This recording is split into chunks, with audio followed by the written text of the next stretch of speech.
Hello and welcome back to season 2 of Small Steps to Self-Love. Thank you for joining me for a new season of the podcast. I'm so excited to be back, and I've been working behind the scenes to really figure out how to make this season different for our listeners, but of course also keep the same mental health, self-love themes and helping you on your self-love journey as well. So if you're watching the episode on YouTube, got a nice camera, hopefully to help the quality of the videos a little bit more. And I also have been recording interviews with a bunch of guests across a range of industries and backgrounds and experiences to come onto the podcast and talk about so many different things, from confidence to time management and how that affects our self-love, to a woman who has traveled to more than 80 countries solo, and we talked about her experience with that and how that has grown her mental health and self-love as well. So a range of different interviews, so many more than what I just could mention in this quick summary, but I just wanted to give you a sneak peek of what to expect moving forward with season 2. Of course, I'll do solo episodes as well. And for today's first episode back for the new season, I thought that we could jump into a quick update on what I've been up to since the last season ended, as well as a Q&A, because my very first episode of the podcast last year was a Q&A, and that's still one of my top listened to podcast episodes, so why not do another one? I asked my Instagram followers for some questions, mental health related as well as just books and writing related, so we will dive into that after my quick update of what's been going on. Whenever I ended season 1 in January, it was a week or two before my third book's release date. So Girl Made of Glass is now out into the world. It's been out for a couple months now. Here it is. If you're watching on YouTube, I am holding it up here, and I just want to say that this launch was amazing, and thank you so much if you have read the book, left a review, and just been following along on Instagram or TikTok, where I've been sharing some poems from the book. But to get everything inside, you can definitely pick up the book on your favorite retailer. It's on Amazon, Barnes & Noble, Book Depository, Target, Walmart. I could go on, but I just really wanted to say thank you so much for your support. January was a bit of a draining month for me. I was sick for a lot of it, and then I had the book launch, so that is one of the main reasons why I decided to take a step back from the podcast for a little bit. But I also just wanted to figure out where I wanted to go with this podcast and get some episodes set up for you. I'm really excited moving forward, and just of course had to talk about my book really quickly because I'm so proud of this collection. Lots and lots of poems about self-love and mental health in here, fears and anxieties and how they can affect us and affect our future, and I'm really proud of it, so I hope you enjoy it. On a similar note, the audiobook for this collection comes out this month as well. I got to narrate the audiobook for this collection, which is my absolute favorite thing to do. I love reading my poetry, and you may know that I share a lot of my poems on TikTok and read them out loud. So that has been a huge insecurity of mine that has really helped me like my voice after years of not liking it. The fact that I have recorded audiobooks for 2 of my books now is wild. That is out this month as well. So if you're interested in the audiobook, March 21st, that audiobook is out everywhere that you can get audiobooks. So I hope you'll check that out as well. What else have I been up to? In February, I spent a week in Florida with my parents and my fiance, which was really, really nice. I've been doing some writing, typing up a bunch of old poems that I hadn't touched in a while, and working on the book marketing side of the business, where I teach authors how to market their books on social media, which has been growing quickly and it's really fun. Lots of work going on there. And then the last piece is the Poetry Club, which, if you are aware, is my online poetry community where I teach and help other poets write and publish and market their poetry books. We bring in guest poets who are often award-winning and best-selling poets to teach us a lesson on poetry. So I have some amazing guests lined up for the next few months. I myself will be teaching a workshop on marketing your poetry book, and I'm really excited for that. So the doors for that open up on March 24th. So if you are interested in joining the Poetry Club this year, you can head to jointhepoetryclub.com and get on the wait list, and you'll be the first to know when doors open and claim a spot for yourself. It is a beautiful community of more than 100 poets who are all so passionate about poetry and writing and creativity, and we just have an amazing time in there. If you are interested, I will put the link in the description. Let's dive into the Q&A and answer some questions. So I left this pretty open, asking my Instagram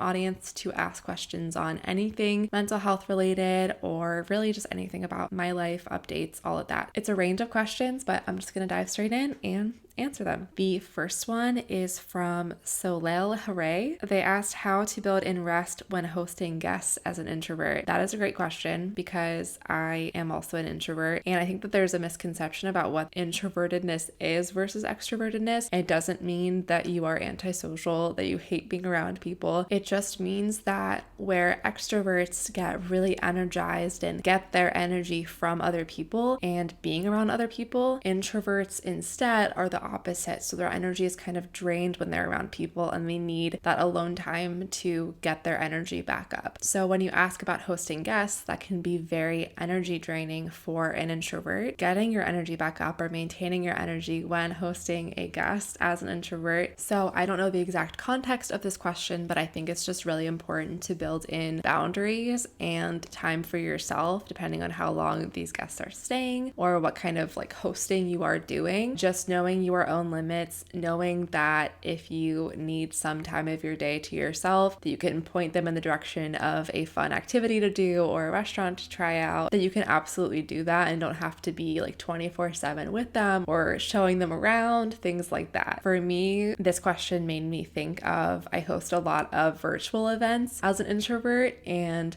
it can be draining. I love what I do. I love workshops and writing sessions that I host. I just taught a poetry class for teens virtually for a couple hours recently, and I think it's just important to know your limits and kind of try to frame your time to reflect that. So on days where I do have a bunch of calls, I don't have calls the day before and the day after, or for times that I'm doing workshops and write-ins and things, I try to keep my calendar open around that time so I have time to prepare, but also re-energize after I've just been talking for hours and hours. So things like that can really help you get your energy back after a big social event or something like that where you might be feeling a little bit drained. The next question is just how to balance your mental health, which I think that question is a great question. It can be taken a lot of different directions. So I'll just share the first things that I thought of when I read this question about how to balance your mental health. I think boundaries, which I just shared in the last question, could totally be applied to this question as well. And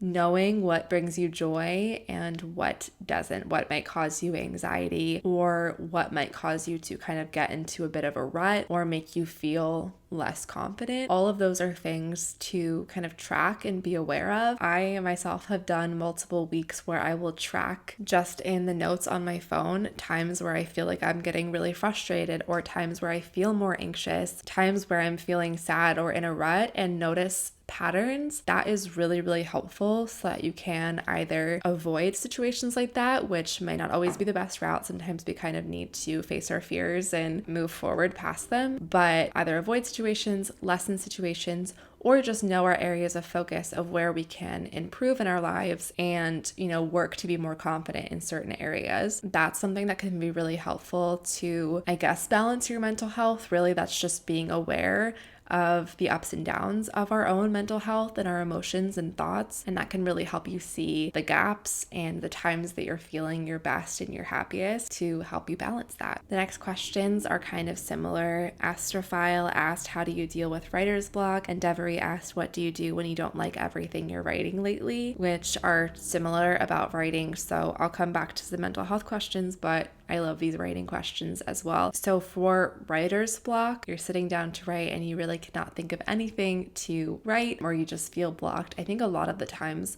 that can be a confidence issue if you're not feeling confident in your ability to write well. And of course, there's, not a quick cure for confidence issues. I deal with that myself, but I think just remembering that what you write doesn't need to be shared with anyone else. It can just be for you, can really help me get over those creative blocks and just write what I want to write. Sometimes I finish writing and laugh because it's just so bad and I just wanted to get words on the page and call it a day. And that's okay. Not everything that we write is going to be a masterpiece or something that we need to share. But for me, I write for myself. Of course, I write for my readers and my audience as well. But whenever I first started writing, I was writing for myself as an escape, as a way to deal with emotions, as a way to explore those emotions. So if we come back to our main reason for writing, which for you might also be to help yourself, and remember that that is your key goal with writing, I think that can really help overcome writer's block. Of course, there are writing prompts. There are just like stream of consciousness where you just touch pen to paper and you just start writing what you ate for breakfast that day and just get words on the page, and eventually it might transform into something different. But sometimes just really getting yourself to write for 5-10 minutes straight, again, randomness can really help you just know, okay, I can still write, I can still do this. Sometimes something like that can help you get over the block. And when it comes to what do you do when you don't like everything that you're writing lately, that is a tough one. I think going back to writing that you do enjoy, that you've written, writing that you're proud of, can really help build confidence and remind you that you can write amazing things. If you don't have that to go back to, and you really are feeling not confident, like nothing you've written is good, those are the times where I challenge you to, one, be nicer to yourself and remember why you are writing in the first place. But two, a lot of other people probably wouldn't agree with you because we do tend to be our harshest critics. So if you're someone who posts your poems on social media, or you have people that you can ask in your life for feedback, share it with them and see what they think. I know that sharing it with friends and family, like a lot of times we'll get, positive feedback even if we don't believe it. But if there's someone else in your life who is a writer and you just ask for honest feedback, that can really help too. And maybe they'll even give you something beneficial to work on. But if not, it can kind of boost your confidence a little bit. But for me, whenever I'm feeling unconfident, or if I've gone a while without writing, I love to just go back through old poems that I'm really proud of. I actually have some of my favorite poems that I've written in a separate document, so I can just go through and read them, usually unpublished stuff that hasn't seen the light of day yet. And that really inspires me to write more. And I tend to write really well after I've read a lot of stuff that I've written that I'm really proud of. It just gets you in a good mindset and a confident mindset. Cecil,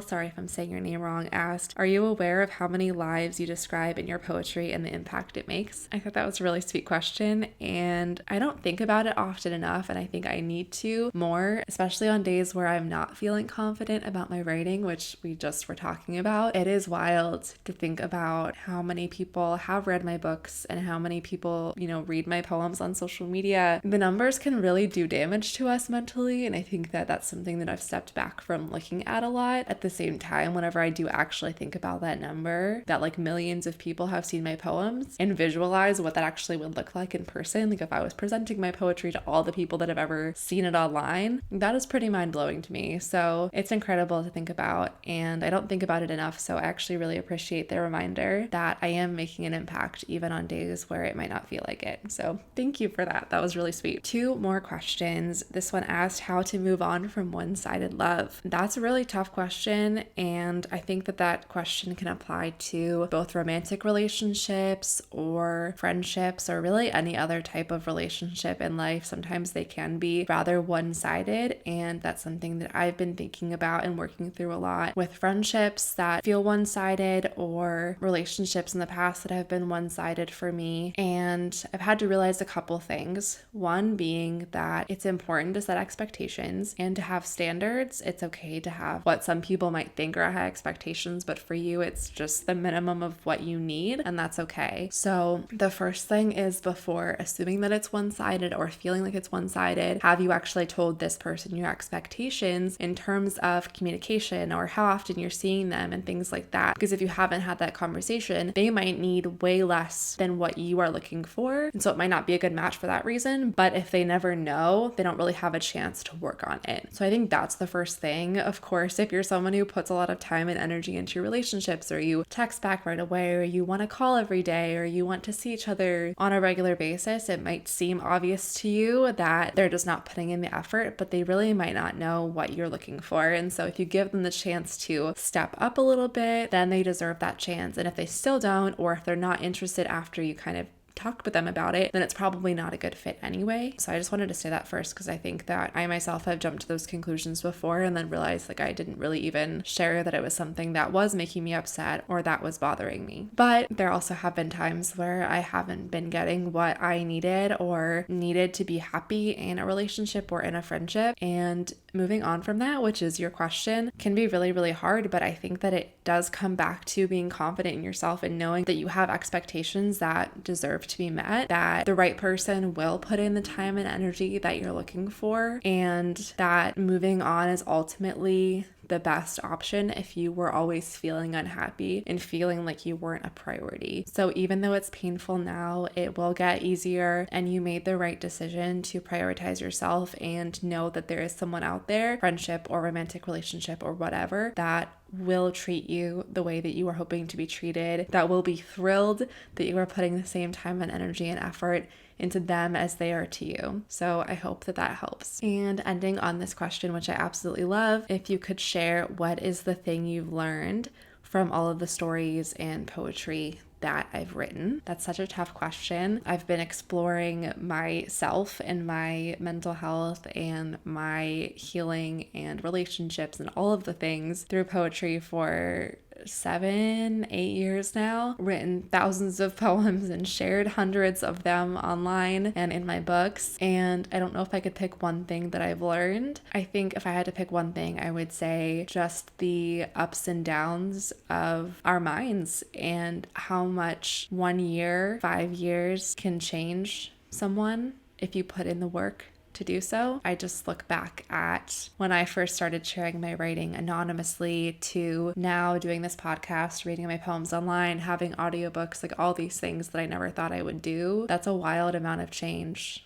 in not a huge amount of time. And I think it's just really fascinating to think about. I keep a daily journal that I can look back on, and seeing my growth is amazing. I even just posted on Instagram the other day about this mirror that I've had for years that I've taken with me apartment after apartment after apartment. And I have like different photos that I've taken in the mirror, and in a lot of them I'm covering my face and kind of like hiding. My stance is a lot less confident. You can see like over the years how much different I view myself and stand and don't cover my face, and my smile is bigger, and it's just really cool to see the growth that can happen when you put in the work, because mental health takes work, self-love takes work. That is what this podcast is here to do as well. So thank you all so much for your questions. They were amazing questions, really made me think, and I really appreciate that. If you are new to the podcast, welcome. I give a small step to my listeners every single week, and so this week's small step would be to reflect on your growth as well. Think back to areas that you used to not be confident in that you are now confident in, or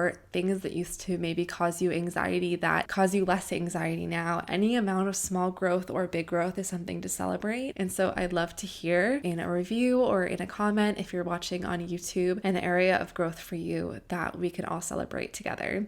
So let me know in the comments, and if you have a moment to leave a quick review of the podcast wherever you're listening, on Apple Podcasts or Spotify, I would really appreciate that as we head into season 2. Thank you so much for supporting the podcast. I hope you have a wonderful, wonderful week filled with self-love and compassion and kindness. See you next time.